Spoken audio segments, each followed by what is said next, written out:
ভালো খেতে, হালকা মিষ্টি। কেমন খেতে বলো? খুব ভালো, খুব ভালো, ভালো লাগছে। আপনি বাঙালি আর শান্তিনিকেতন যাননি, এটা কিন্তু একদম বিশ্বাসযোগ্য নয়।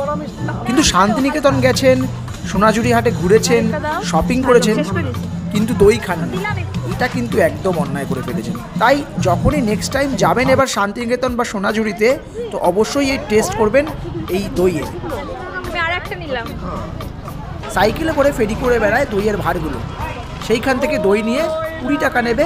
অবশ্যই এই দইটা টেস্ট করে দেখবেন, একদম কথা দিচ্ছি ঠকবেন না। কিভাবে বানাও বলো?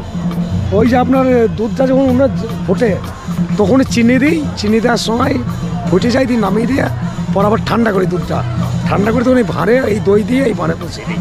কেমন বিক্রি হয় এখানে? মোটামুটি খারাপ হয় না, ভালোই হয়। মানে প্রতিদিনই কি বিক্রি হয় নাকি? এবারে শনিবার রবিবারটা একটু বেশি হয়। আর কটা ভাঁড় বেচো? ওইটা হিসাব নেই তো। 1-150 ভাঁড় তো বেচেই না না, 1-150। তখন আজকে হয়তো খুব জোর হবে আপনার